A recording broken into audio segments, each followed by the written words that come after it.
Yun din yung nagustuhan natin sa kanya, no, is yung kanyang authenticity and hindi siya staged kind of a story. Hi guys, and welcome back to our channel. My name is Janae. I'm Nailey. For today's vlog ay papanoorin natin ang naging performance ng isa sa mga delegates for the upcoming Miss World Philippines 2024 sa ginanap nilang head-to-head challenge, and it's going to be Miss Jolly Cruz from Balay-Balay, Bukidnon. Isa din sa mga napiling top 8 finalist for the head-to-head challenge na gaganapin, I think, sa July 8, yung kanilang final na head-to-head challenge. Without any further ado, let's watch this. So yung first part pala is yung part 2 ng kanilang getting to know na video. Social fabric, which fueled my passion about education and law. I was able to be immersed in the culture of the 7 tribes of Bukidnon. I also witnessed the growth of Balay-Balay City from a sleepy town to a vibrant one that offers sports, adventure, cultura, and agri-ecotourism.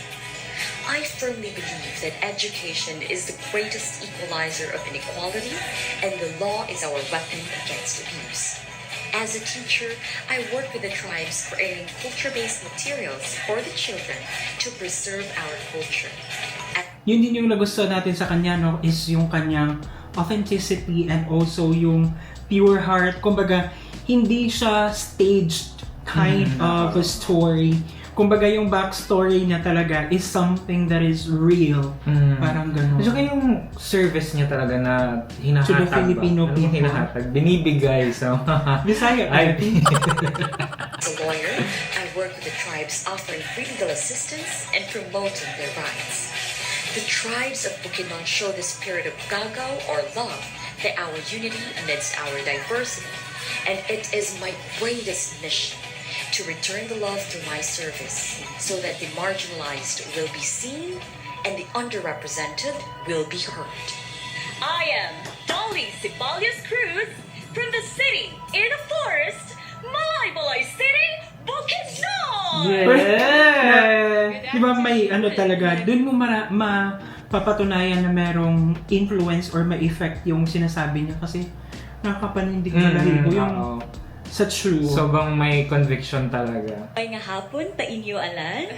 Attorney Dolly Cruz. Yes po, Yes, Doc. hello, po, Doc. attorney. Now you proudly declared your life mission to help the underrepresented be heard.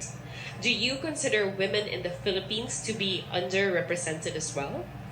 Definitely. Thank you so much for that, Doc.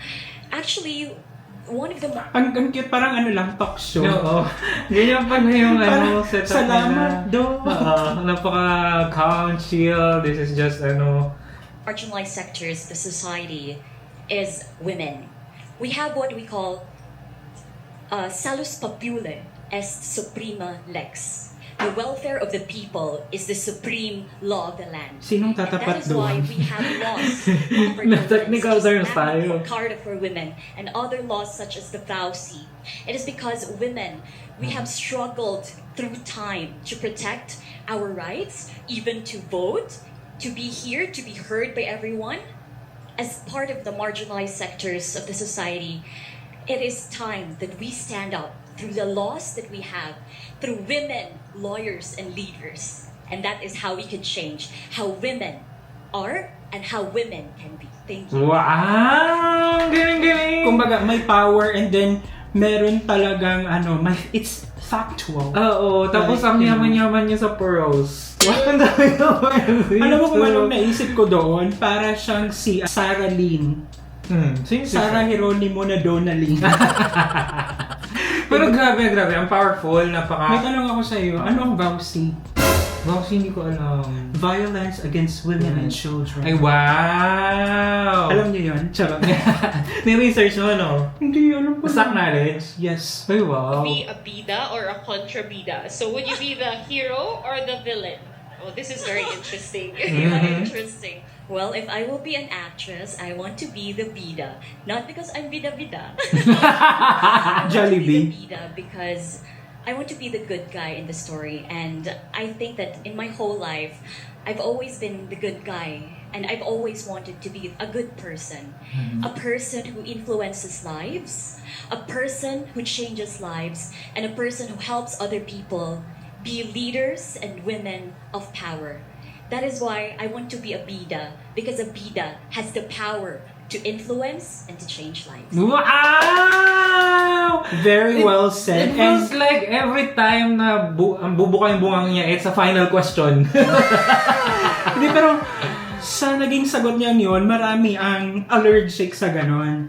Yung goodness and kindness na pure. Kasi sometimes, we tend to, parang react na, totoo ba yung sinasabi nito? Yung parang ganun. Pero kapag ka siya, talagang mafe-feel mo kung alam mo yung background na siguro, kung kilala mo siguro siya, masasabi mo na hindi siya staged kind of attitude. It's something na innate na talaga sa kanya. Parang So I feel like na-feel ko naman or na I understand what you're saying, yung may ma-showbiz kasi na statement minsan na sila yung mabait, sila yung mga ganyan. Yes, pero and sa kanya, sincere yung mga sagot niya. considering pa na ang pinaglalaban niya kasi nga siya yung tinatawag nilang bansalumad or bangsalumad lawyer. So parang bangsamoro and lumad lawyer. Correct me if I'm wrong. So that's something na very powerful and it's very essential talaga na mag-exist kasi ito yung group of Filipino or group of individuals na minsan they are underrepresented or yung kumbaga yung na-overpower nga sila, yung rights nila ay hindi nila napapractice. So kudos talaga kay Doc. Hindi niya rin napansin, sabi ko Doc.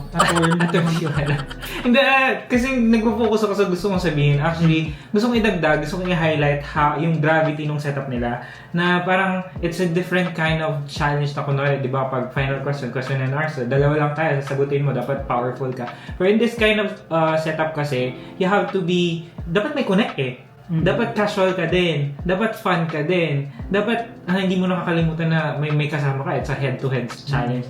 Which is kayang-kaya ni Dali talaga. Di ba? Na parang napaka-natural sa kanya. Talagang it goes to show na deserve talaga niya yung kanyang spot doon sa top 8 finalists for the head-to-head and we're excited for the finals. So, kayo guys, anong pinaka nagustuhan yung attitude or attribute or skills or talent ni Miss Dolly Cruz since papalapit na rin ng talent competition and we're so excited for that. So, ayun lang and andito pa rin kami patuloy naming aabangan niya. Thank you so much at sinamahan niyo kami sa nagdaang reaction. If you've liked this video, don't forget to give it a thumbs up. If bago kayo sa ating channel, don't forget to subscribe, hit that notification bell para updated kayo sa ating mga next uploads. Ayun guys, thank you so much for watching our videos. We have a lot of videos done and we have a lot of videos coming, so keep watching us. See you in the next video. Bye!